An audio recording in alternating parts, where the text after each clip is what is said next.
며칠 전 신문을 보니까 글로빗이라는 것이 관심을 끈다고 합니다. 글로빗이라는 것은 글로벌이란 말과 잉글리시라는 말의 합성어입니다.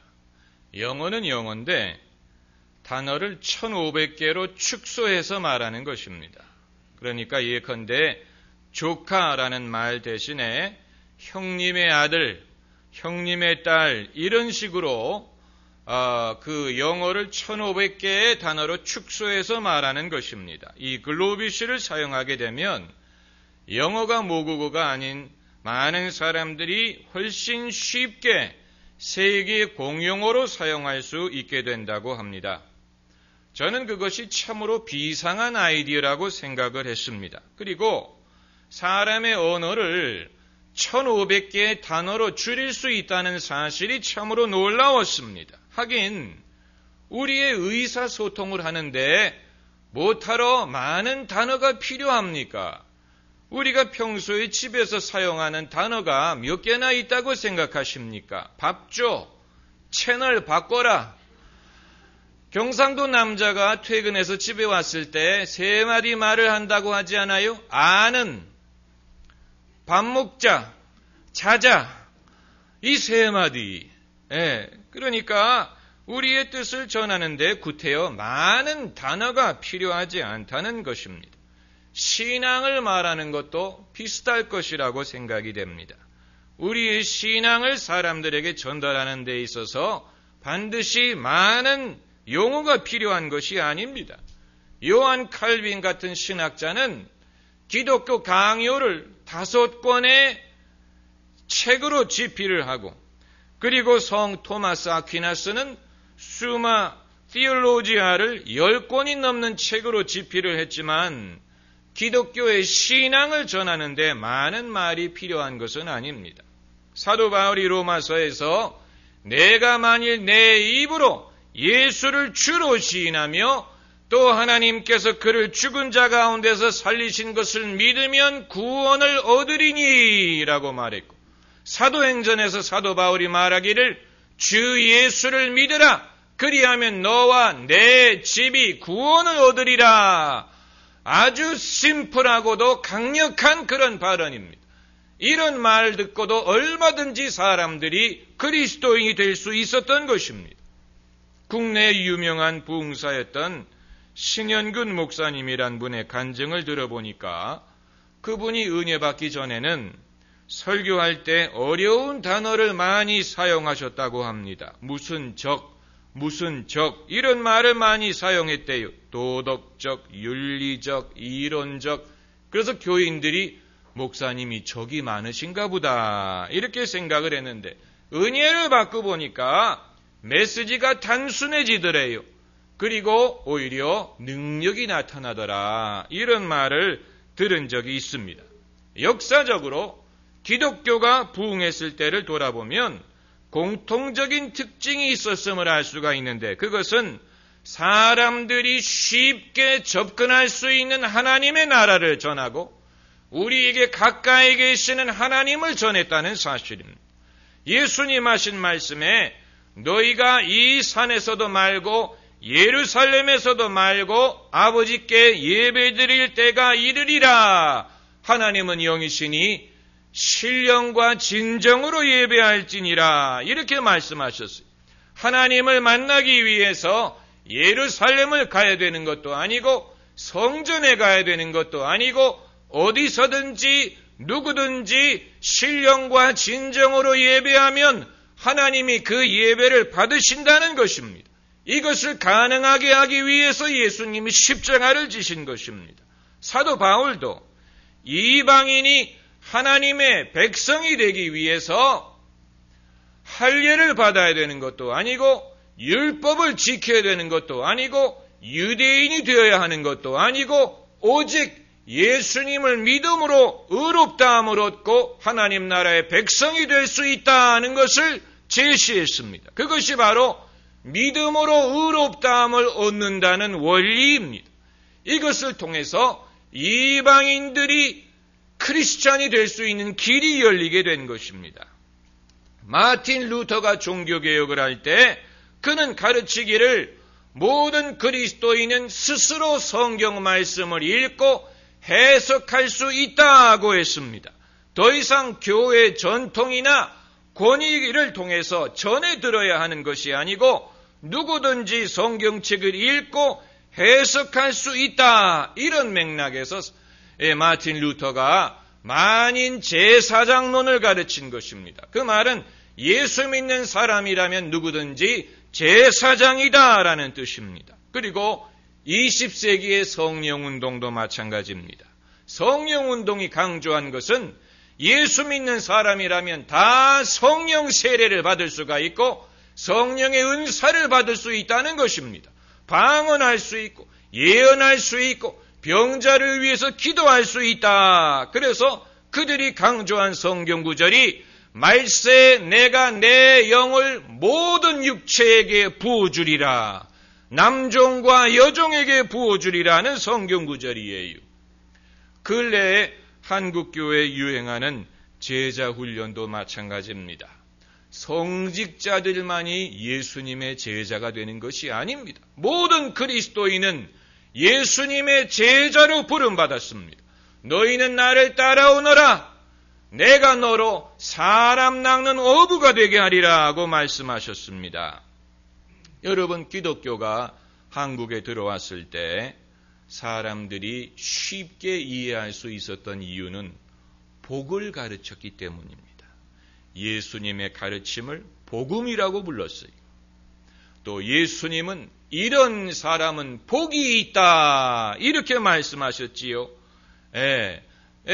마태복음 16장에서도 바요나 시모나 내가 복이 있다 이렇게 말씀하셨습니다. 하나님은 만복의 근원이십니다. 우리 민족이 다른 것은 몰라도 복에 대해서는 잘 압니다. 복을 좋아하고 복을 비는 민족입니다. 다른 나라에서는 새해 인사를 할 때 해피 뉴 이어 이런 식으로 하지만 우리나라에서는 뭐라고 인사합니까? 새해 복 많이 받으세요. 복을 비는 민족, 복을 믿는 민족입니다. 여러분, 오늘 본문 말씀을 보면은 11절에 아브라함이 죽은 후에 하나님이 그 아들 이삭에게 복을 주셨다. 저는 이 구절을 읽으면서 참 아브라함이 어떤 사람이었는지, 아브라함과 이삭이 어떤 부자 관계였는지, 이삭이 얼마나 그 아버지의 믿음의 혜택을 받았는지를 볼 수 있다고 생각했습니다. 짧은 구절입니다마는 우리에게 많은 것을 가르쳐주는 구절입니다. 아브라함이 죽은 후에 하나님이 그 아들 이삭에게 복을 주셨다. 그 복의 내용이 무엇이었는지는 말하고 있지 않습니다.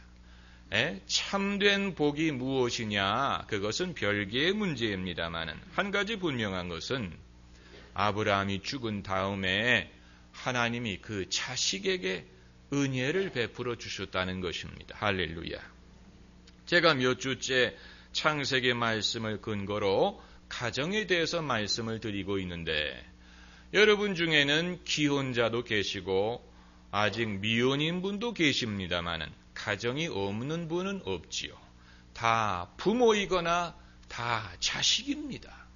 그런데 부모의 가장 간절한 소원은 자녀가 잘 되는 것입니다. 자녀를 이길 부모가 없습니다. 자녀가 왼수처럼 보일 수는 있지만 그러나 자녀가 잘 되는 것처럼 부모가 기쁜 것이 없고 자녀가 힘들어하는 것처럼 부모의 마음을 슬프게 하는 것이 없습니다. 오늘 본문 말씀을 통해서 배울 수 있는 몇 가지 교훈은 첫째는 복은 하나님이 주시는 것입니다. 하나님이 복을 주셔야 됩니다. 할렐루야.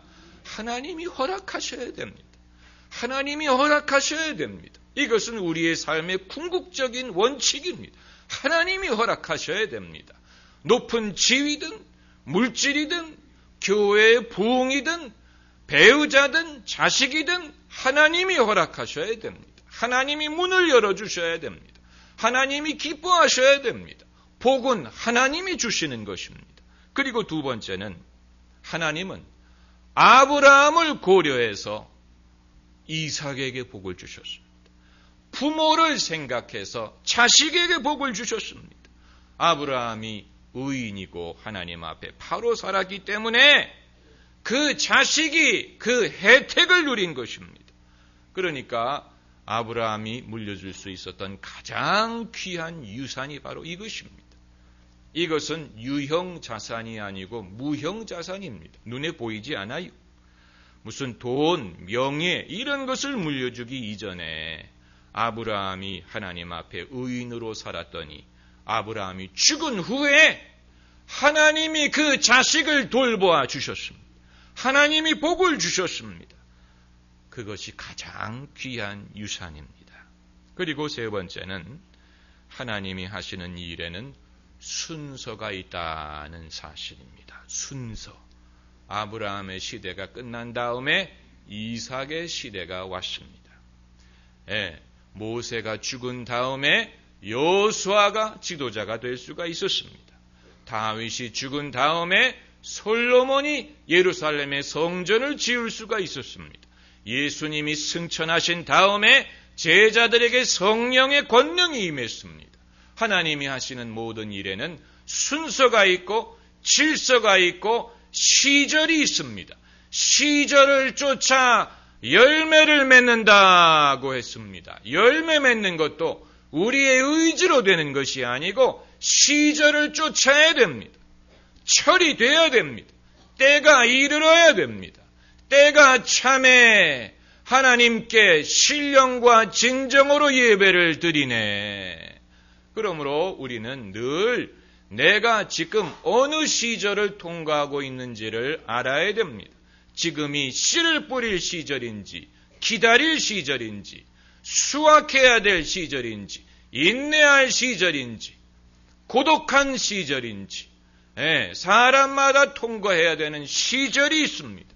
나무가 시절을 통과하면서 나이테가 생기는 것처럼 우리도 시절을 통과하면서 우리의 믿음과 인격에 경륜이 생기는 것이고 그것을 성숙이라고 부릅니다. 할렐루야. 성숙. 우리의 신앙에 나이테가 있습니다. 우리가 그동안 걸어온 길, 그것이 기록으로 남아있어요. 그것이 경륜이 됩니다. 경험이 됩니다. 나이테, 우리의 육신의 나이테뿐만이 아니고 신앙의 나이테, 내가 그동안에 걸어온 시절, 그런 것을 통해서 하나님은 우리를 기다리게 하실 때가 있고 거두게 하실 때가 있다는 사실을 알 수 있는 것입니다. 그렇기 때문에 아브라함이 죽은 다음에 이삭에게 복을 주신 것입니다. 복을 받는 데에도 여러분 순서가 있습니다. 베드로전서 5장 6절에 그러므로 하나님의 능하신 손 아래서 겸손하라. 때가 되면 너희를 높이시리라. 사람이 높아질 때가 있고 겸손할 때가 있습니다. 그것을 잘 분별할 수 있어야 됩니다. 목회자도 마찬가지예요. 목회자가 은사가 있다고, 능력이 있다고 자기 마음대로 사역할 수 있는 것이 아니고 하나님이 허락하셔야 됩니다. 하나님이 목회를 허락하셔야 됩니다. 하나님이 축복하셔야 됩니다. 함께 하셔야지. 자기의 능력으로 할 수 있는 것이 아닙니다. 여러분이 사업을 하시든 공부를 하시든 가정을 일구시든 다 큰 뜻을 품고 계실 줄로 믿습니다. 큰 뜻, 저도 큰 뜻을 품고 기쁜 소식 교회를 개척을 했는데 이순신 장군은 큰 칼을 옆에 찼지만 우리는 큰 뜻을 품고 삽니다. 왜냐하면 하나님은 큰 분이기 때문에 여러분 기왕 믿음을 가지시려면 큰 믿음을 가지시기를 바랍니다. 예수님께서 수르보니게 여인에게 여인아 내 믿음이 크도다.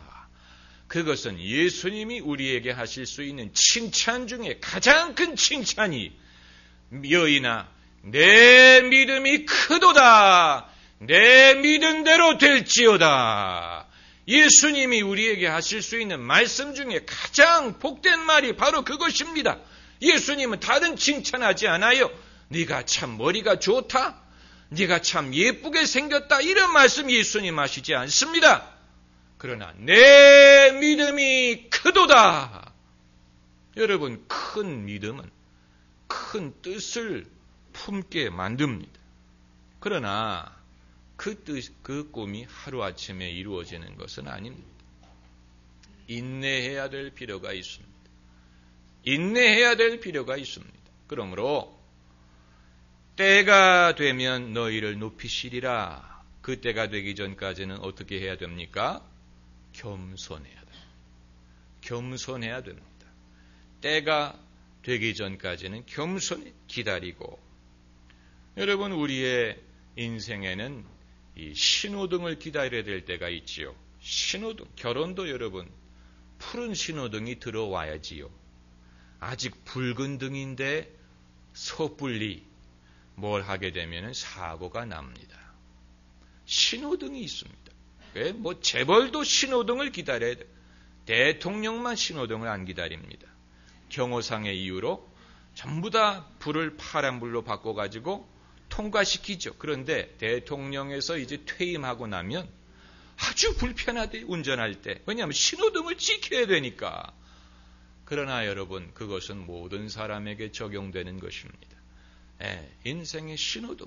여러분이 지금 빨간 불을 기다릴 수도 있고 불이 지금 바뀌고 있는 순간일 수도 있습니다. 중요한 것은 파란불이 들어올 때가 있다는 사실입니다. 할렐루야. 그때가 바로 하나님이 허락하시는 순간입니다. 이제 이루리라. 이제 구하라. 그리하면 이루리라. 할렐루야. 기도하십시다.